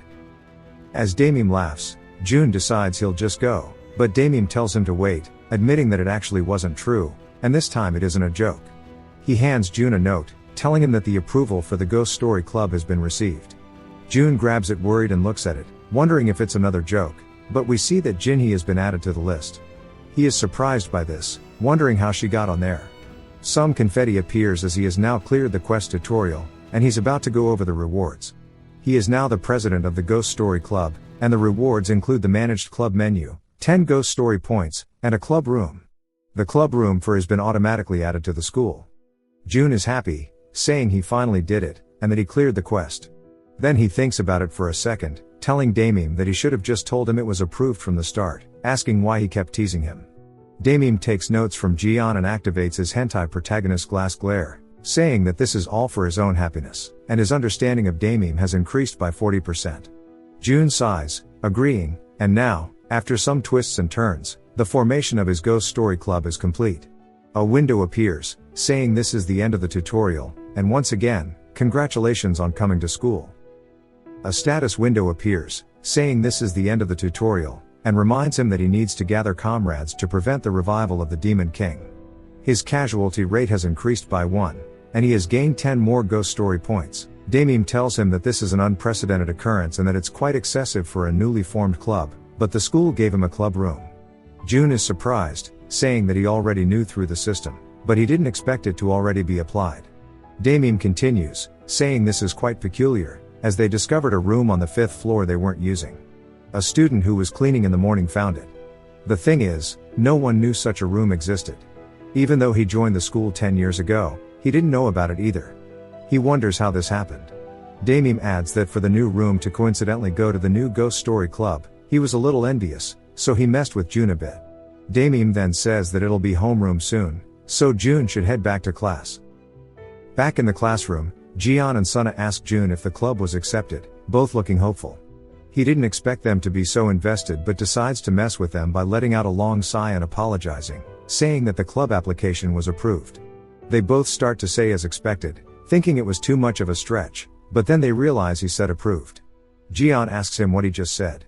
June says now he understands how Damim felt when he was messing with him, and apologizes, saying they'll be stuck with him for the next 3 years, and that they also obtained a club room for free. Jian says his tone scared him, and Suna sighs out of relief while June laughs. He looks over towards Jinhee, noting that she's also a member, but he doesn't need to tell her right now, as he'll feel bad waking her when she's asleep, though it's definitely not because he's scared. They go up to the 5th floor to see their room, and they're all surprised to find it locked. Jian says they should have expected this and suggests they ask the teacher for the keys. June says the teacher probably already left. Jian notes that the official start of club activities is tomorrow anyway, so it's unfortunate, but they'll have to go back. Sun is sad because she wanted to see the club room. A window appears, and June glances down at it, asking if he'd like to open the club room. As they both leave a little sad, they hear the door open and turn around, and June wonders how he's going to explain this. He tells them the doorknob was just a little worn out, and he turned it really hard, and it opened. They are instantly excited, and they enter the room, turning on the lights. Seeing a table with 7 chairs, they're all surprised that the room hasn't been used in years, yet the inside is extremely clean. Jian still can't believe they have such a nice room, saying June must be quite resourceful to get all of this as a new student. June laughs, saying he was just lucky. He glances back down towards the system window and sees that the club management system is now unlocked, saying he expected this much. He decides to check it out, raising his finger to open it. There are 4 options: a status window for the club, manage members, and club settings, also shop, but it's locked. He sees that the club can level up, needing 100 points to do so, and that he can apply an ability to the club. He wants to test it out right away, but since he doesn't know what will happen, he decides to do it when no one else is around.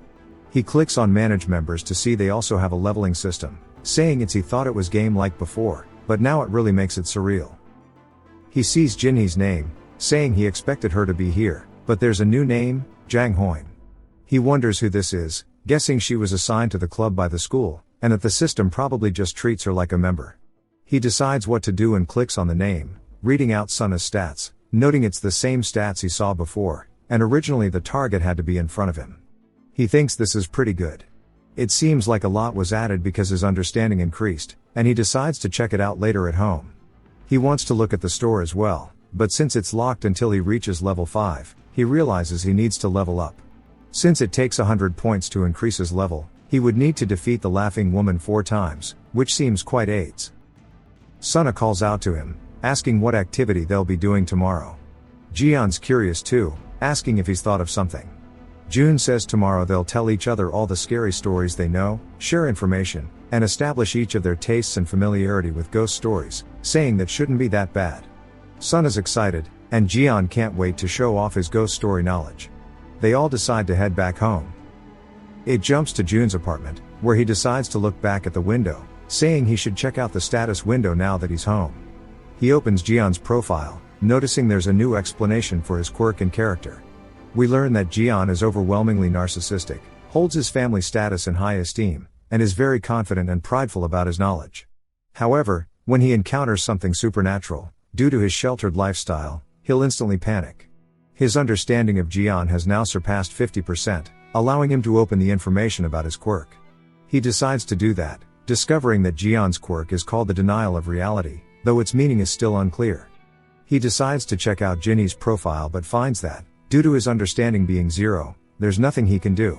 He needs to interact with her more to learn about her. He clicks on Hoin's profile, seeing it's the teacher from earlier, but he also can't click on anything because he has no understanding, so he needs to interact with her as well. Thinking it's about time to check out Suna's profile, he clicks on her name. He can now see her disposition and quirk, as his understanding has reached 50%. We already know her disposition is low self-esteem, as she spent her entire childhood in a poor household. She's passive in all things and slow in making decisions. His understanding of her has now increased, and with it, he can now unlock her quirk, which is yandere. Uh-oh, we hear a teacher slam the table, saying this country is a shit show, and that these days, college entrance exams don't reflect national affairs, and people don't know the importance of history. He says it's because they have the past that there is a future. As he keeps lecturing, Jun looks out the window, sighing, wondering when this class is going to end. He thinks that once it's over, it'll be lunchtime, and then this afternoon will be the first day of their actual club activities. He just wants this class to end already. The intercom starts to beep, signaling the end of class, and the students all jump up, ready to leave. The teacher tries to tell them it's not over yet, but he just sits there, depressed because they didn't listen.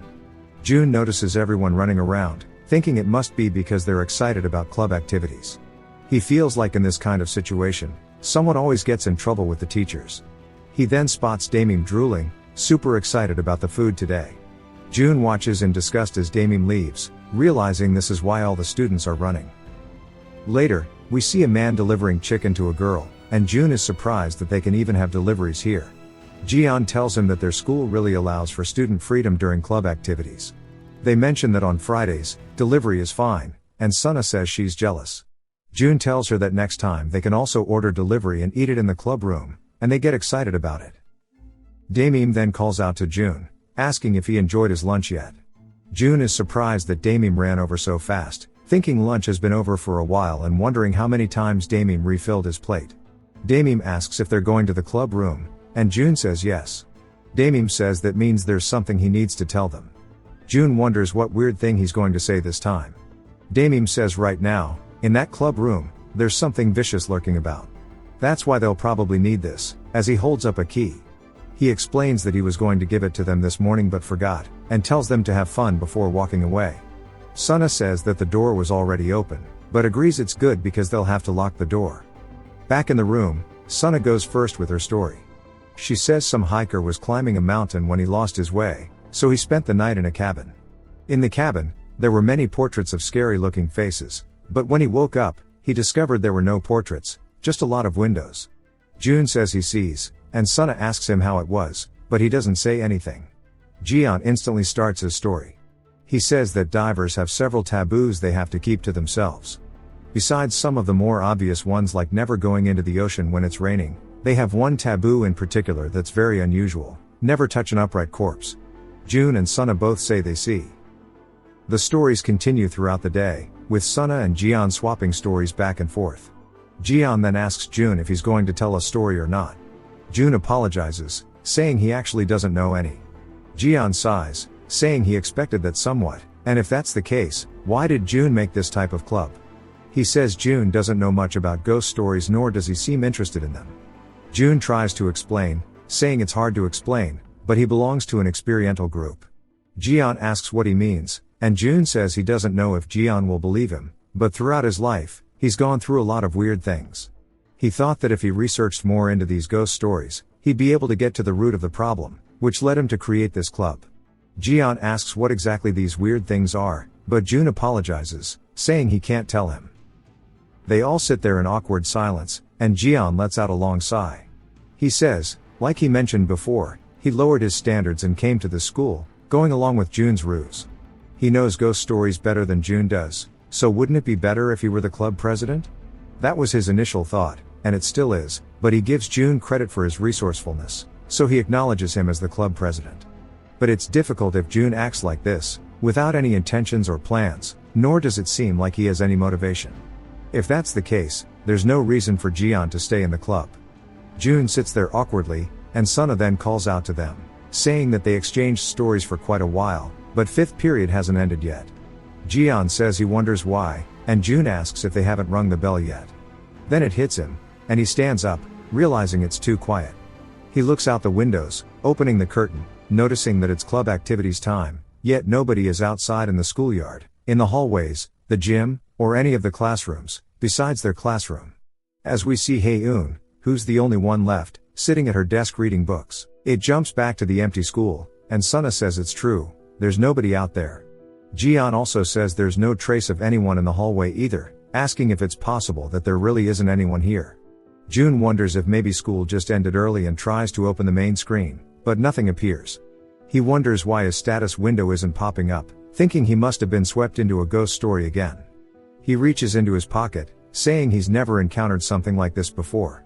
He looks down at his phone, surprised, and asks them if they could check their phones too.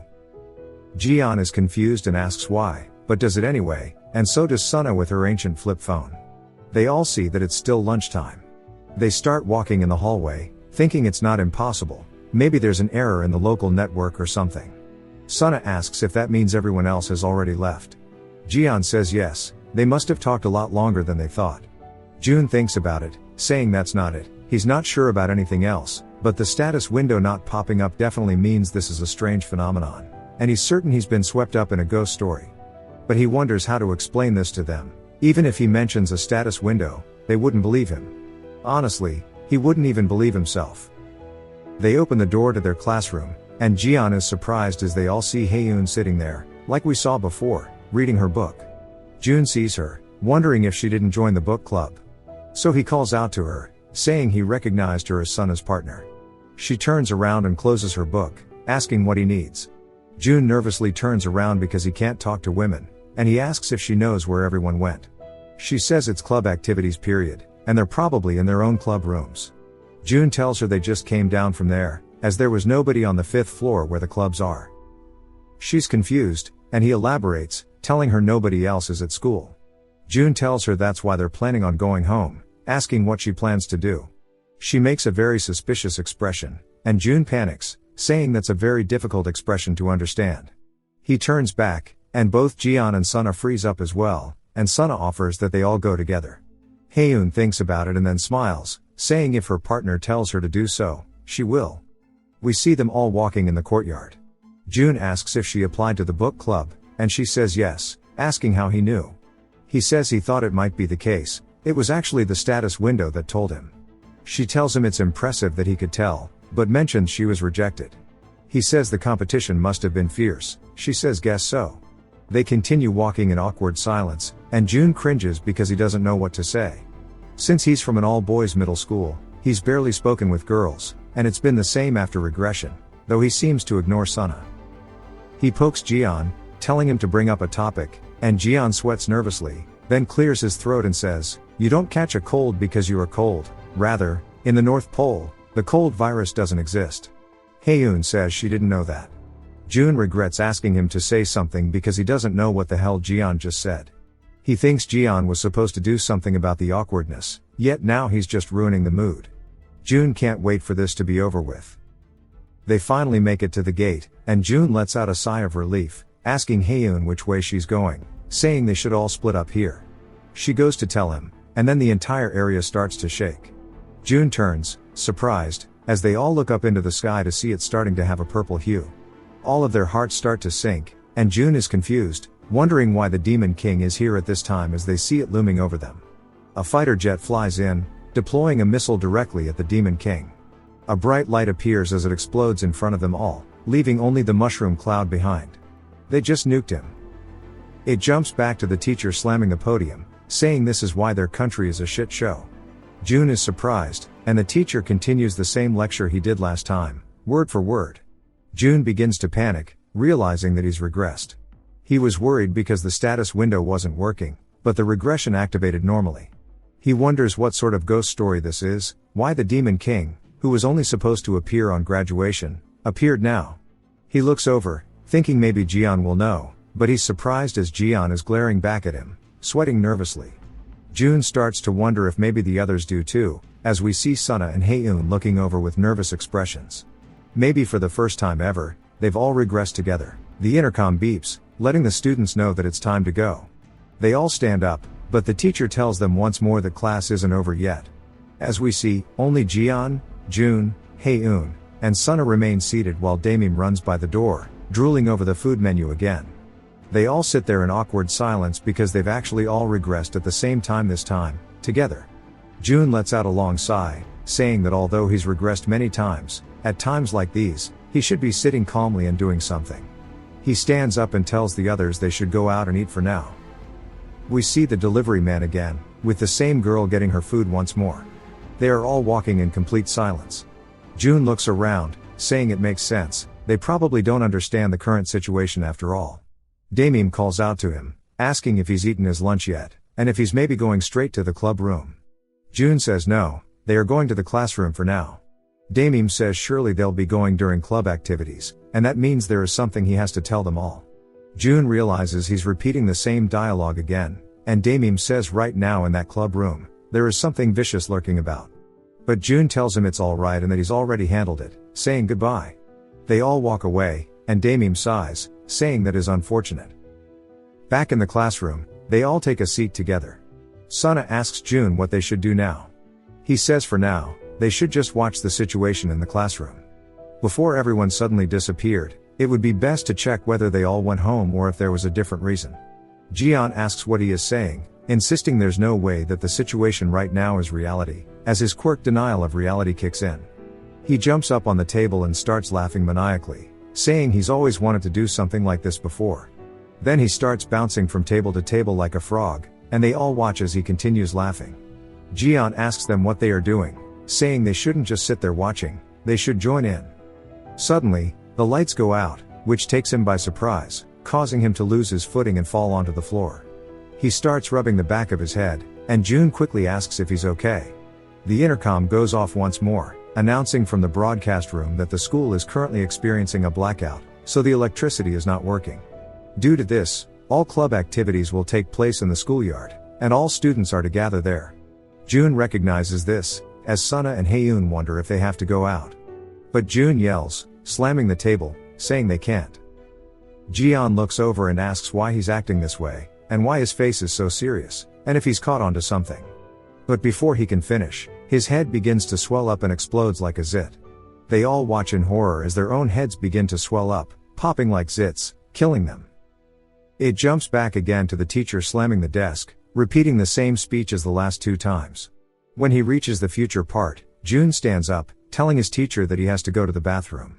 In the men's room, he cuts the sink on and lets out a long sigh, saying he didn't think the broadcast ghost story would appear again like this, and he can't seem to figure out what's going on. He wonders how he should begin approaching this and opens the door to see Sunna and Haeun waiting outside.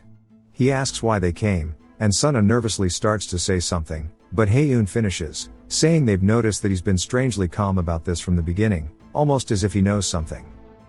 June begins to sweat, thinking that normally, most people would react like how Jian did during the club activities. However, since everyone has already experienced strange phenomena twice, they might be able to accept his story now, no matter how unreasonable it may seem. He gulps and then begins to tell them about what's happened so far. June tells them that he's experienced situations like this several times before. During the club activities period, when he mentioned being part of the experiential group, he was referring to situations like this. Sunna then asks if that means he knows what they have to do right now. June shakes his head, saying no, truthfully, he doesn't know much about this either. The only thing he's certain about is that even if they die, they return to the past, and that ghost stories are becoming a part of reality. Sunna looks worried. The intercom begins to beep again, and June looks up, telling them that it's time to go. Sunna asks where. He says if they want to solve their current situation, they need to know what ghost story they are caught up in, and they need Jian. Back in the classroom, The bell rings to let all the students out, and they start running, singing that it's lunchtime and today's menu has donkasu. Jun comments on how the hallways are always packed, and then Damim appears behind him, striking a pose like in JoJo's. He says he's going to the bathroom and asks Jun if he's not going to lunch. Damim says since they'll be going to the club room after they eat, he should take this, putting something in his hand. Jun looks down at it, wondering why Damim just gave him a butt plug. He goes to call out to Damim, who laughs, telling him to use it well, and then starts running away for lunch. Jun realizes this is different from the previous times, wondering why. Maybe it's because they met in a different location, or maybe it's due to the influence of a ghost story. For now, he decides to hold on to the item. He says that Jian should still be in the classroom, and Suna agrees, saying he probably is since he was just sitting there with his hands over his head. Jun comments that the shock must have been immense, thinking that Jian's mental is weaker than Suna's. He opens the door, calling out to Jian, but is surprised to see the laughing woman standing there, staring at the ceiling. He hoped that wasn't the case, but now she's appeared out of nowhere. However, it seems like the kids in the classroom haven't noticed her presence yet. Jun turns, wondering about Suna and Haeun. Suna asks why he's not heading in yet. He clenches his fist, telling himself not to wuss out. He's already beaten her once, so for now, the strategy is to absolutely pretend not to have seen her. He sees Jian with his hands over his face and calls out to him, but Jian doesn't respond. Jun thinks about it, then puts his hand on Jian's shoulder, telling him to get his shit together and to listen up because this is real life. They need his ghost story knowledge. Jian asks what he's talking about, and Jun says it's too long to explain, but right now they're caught up in a ghost story. He tells him to think about why all four of them turned back time when they died, why the entire school disappeared, and even why the clock stopped. He tells Jian to think about it, saying that what they're experiencing now is the weird thing he talked about during the club activities period. He should know by now that this isn't a dream or whatever. Jian looks overwhelmed, asking what kind of weird-ass ghost story this is. Jun thinks about it, then asks Jian if he knows something about it, reaching into his pocket and pulling out Damim's item. Jian looks down at it, confused, wondering what it is. Jun says he doesn't know either, but it might be an important clue regarding the situation. Jian then realizes something and begins to laugh. Jun asks him if he thought of something, but Jian tells him that he was wrong from the very beginning and that this time, he should figure it out by himself, saying he's the president after all. Jun asks what he's talking about, but then the laughing woman begins to do her thing. Jun and the rest turn around to see she's directly behind them now. Suna is confused, but during their moment of distraction, the laughing woman instantly lobs their heads off with her box cutter, launching them across the room. She continues to laugh as Jun watches nervously. Jun grabs onto Jian, telling him to spit it out, saying not to joke around and that this situation isn't a game. He knows Jian must know something. Jian tells him to prove himself as we see the laughing woman leaping at him from behind. He also gets his head cut off, and Jian tells him to try and prove himself and prove that he has the right to stay above him. Back again to the lecture from the teacher, Jun sits there with his head in his hands, wondering what the hell Jian is thinking, telling him to prove himself. He wonders what Jian wants him to do. He begins to feel very uneasy, realizing that Jian noticed something, which means enough clues were present. The status window isn't activating, and the ghost stories he's cleared before are reappearing. There's no way there would be a ghost story like that. Then he realizes something, thinking he has yet to explain to Jian what happened in detail. He hasn't mentioned the incidents he's already been through or the status window. That means this ghost story has nothing to do with that, and he needs to think from Jian's perspective. Jun decides to see it from the perspective as somebody who is not a knower. Something clicks. Jun suddenly stands up in the middle of the lecture. The teacher calls out to him as he walks up. Jun tells Jian that this place isn't reality, and Jian asks him what it is then. Jun says this is a dream, except for him, Suna, and Haeun. All of this is fake. Suna and Haeun are confused, and Jian asks him if he can prove it. Jun says yes. The teacher then tells Jun to return to his seat, saying no matter how much he dislikes class, he shouldn't call this a dream. Jun then asks the teacher what time it is. The teacher responds, saying it's obviously 316,580 o'clock. Suna and Haeun are surprised, and Jian sits there smirking as the teacher says, "Ah, I was caught." Jian explains, it's called a reality check. It's a method used to determine whether or not you're in a dream. Normally, when you're in a dream, you aren't able to notice strange things happening. That's because the brain's recognition is inaccurate. This phenomenon is most noticeable when it comes to numbers. The time definitely stopped at 11:35, and once you cover the numbers like this and take your hands off, the number changes to 573. Suna says, the numbers really did change. Jian explains, in a dream, the emotional flow feels the same as reality, but anything mathematical becomes inaccurate. Jun then asks, even if that's the case, why are all the other students acting like this? As they are just glaring at them. Jian says he wonders, adding that he did hear when you mention to people within a dream that they are in one, they will glare back at you with scary expressions. Maybe this is their subconscious reflecting scary images. Jun says he wonders. Then Suna asks him how he realized this was a dream. He asks her if she remembers the first club activities period. She says yes. He says if you think about it, that was when things started getting weird. Even though it was their first meeting, the teacher in charge of their club never showed up, and besides the three of them, they have another member, but she didn't show up either. Suna says, and Hae-eun then asks about the fact that time turns back when they die. Jun says this is a dream within a dream, like the movie Inception, asking Jian if he's correct. Jian says, exactly. It's a common ghost story. You think you've woken up from a dream, but you're still within one. It might even be a phenomenon that anyone could encounter. Normally, the most surefire method of waking up from a dream is dying, but in our case, every time we die, we wake up from the dream, then repeat it. Jun then asks what the solution is. Jian is confused, and Jun says, it's a common ghost story, so surely there is some sort of solution. Jian thinks about it, saying, there isn't some general method to solve it. While wandering through the nightmares, I woke up. It's usually something along those lines. There are cases where people thought they woke up and lived decades of their life before waking up and realizing it was all a dream. Jun starts to get PTSD flashbacks and says, that's the worst. Jian agrees. Jun then says before anything else, surely Jian has something to say to him. Jian recalls telling Jun to prove himself and apologizes for forcing his sense of pride to act on its own. Honestly, my tone was really lame, and I wouldn't have anything to say even if you hit me. Jun tells him, you were right, and Jian sees Jun starting to take his jacket off, putting it behind him, telling him to take his glasses off. Jun says he just wants to give him one good hit. If you've watched till the end, comment, salamander, to let me know. Subscribe for more videos like this, leave a like or a comment to help the channel out. Thanks for watching.